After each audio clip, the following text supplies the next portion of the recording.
किसी राज्य का राजा एक सुबह अपने शयन कक्ष में नींद से जागा। उसने तुरंत अपने वजीर और वरिष्ठ मंत्रियों को उपस्थित होने का आदेश दिया। जल्द ही वे सभी एकत्रित होकर राजा से मिले।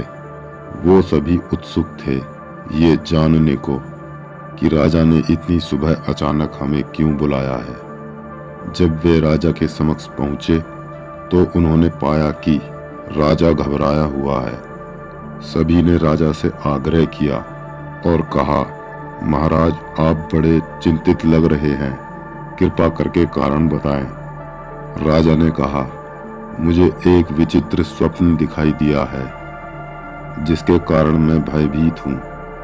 स्वप्न में मैंने देखा कि मृत्यु मेरे समीप आई और मुझसे कहा कि आने वाली शाम जब सूरज डूबता होगा तब मैं तुम्हें लेने आऊंगी, और कहा, राजन तुम सही समय पर एक उचित स्थान पर पहुंच जाना। इतना कहकर वो मेरी आंखों से ओझल हो गई और मैं नींद से जाग गया। राजा ने उन सभी से पूछा, क्या कोई सपना सच हो सकता है? सभी की अलग अलग राय थी।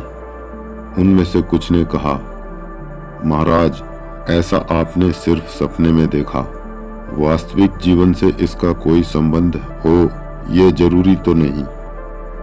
हालांकि मंत्री भी इस बात को भलीभांति जानते थे कि ये सपना सच नहीं होगा, इसकी कोई पुष्टि भी नहीं। सपना सच हो भी सकता है और नहीं भी। इसका होना और ना होना मनुष्य के हाथ में नहीं। फिर भी उन सभी ने राजा को आश्वासन दिया। उन सभी की राय राजा के हित में थी, मगर जिसे मृत्यु का संदेश मिला हो वो भला चैन से कैसे बैठ सकता है। राजा मृत्यु के भय से बेचैन था। राजा की बढ़ती चिंता को देखकर वजीर ने कहा, महाराज आप घबराएं नहीं, हम शीघ्र ही कोई उपाय ढूंढ लेंगे। समय बहुत कम था, इसीलिए उन्होंने तय किया, यदि महाराज घोड़े पर सवार होकर कहीं दूर सुरक्षित स्थान पर पहुंच जाएं, तो उनकी मृत्यु टल सकती है। राजा भी उनकी बात से सहमत हुआ और तुरंत ऐसे घोड़े को खोजा गया जिसकी रफ्तार हवा से तेज थी। राजा को घोड़े पर बिठाया और कहा, महाराज अभी शाम होने में काफी वक्त है। ये घोड़ा आपको इतनी दूर ले जाएगा जहां मौत निर्धारित समय पर ना पहुंच सकेगी। उन सभी का ऐसा मानना था कि जिस घोड़े पर राजा को बिठाकर कहीं दूर सुरक्षित स्थान पर भेजा जा रहा है, संसार में कोई दूसरा घोड़ा नहीं जो इसकी बराबरी कर पाए। हो सकता है वह घोड़ा वाकई सबसे तेज हो, पर मौत को इससे क्या फर्क पड़ता है। वो सभी ये नहीं जानते थे कि मृत्यु को कहीं भी जाने के लिए किसी वाहन या घोड़े की जरूरत नहीं पड़ती। इससे पहले कि कहीं मौत को ये खबर ना हो जाए, राजा को महल के गुप्त द्वार से जंगल की ओर रवाना कर दिया। उस दिन राजा को ना तो रास्ते में प्यास ही लगी और ना ही रुककर विश्राम करने का विचार आया। मृत्यु का भय सूरज के ढलने के साथ साथ बढ़ता ही जा रहा था। वह घड़ी आई जब शाम हो गई और सूरज ढलने को था।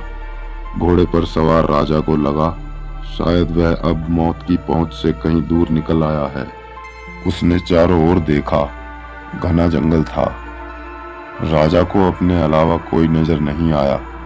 फिर उसने चैन की सांस ली ही थी, तभी एक विशाल वृक्ष की ओर से आवाज आई, आओ राजन, मैं तुम्हारा ही इंतजार कर रही थी। आवाज सुनकर राजा चौंक गया। उसने घूमकर देखा तो पाया सामने वही है जिसे सपने में देखा था। मृत्यु ने कहा, राजन, मुझे चिंता थी इस बात की कि तुम इतने कम समय में इतनी लंबी यात्रा तय करके यहाँ तक कैसे पहुँचोगे, क्योंकि तुम्हारे प्राण इसी स्थान पर हरने थे। और मैंने देखा राजन, तुम बिना वक्त गवाए लगातार यात्रा करके समय से पहले ही पूरी ईमानदारी से उपस्थित हो गए। मृत्यु की बात सुनकर राजा को बड़ा धक्का लगा। वो हैरान भी था इस बात से कि दिन भर भूखे प्यासे लंबी यात्रा करने का सारा प्रयोजन मृत्यु से बचने का था। मगर ये सारी दौड़ मृत्यु की ओर थी।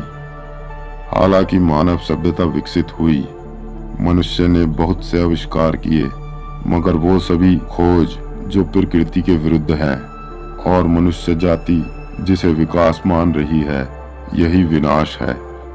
मनुष्य सदा से ही मृत्यु से भागने के प्रयास में इस अनमोल जीवन को गंवाता आया है, मगर कभी कोई इस प्रयास में सफल नहीं हो सका, ना कभी हो सकेगा। प्रकृति का न्याय अतुल्य है और प्रकृति के प्रति समर्पण जीवन को सरल और खुशहाल बनाता है।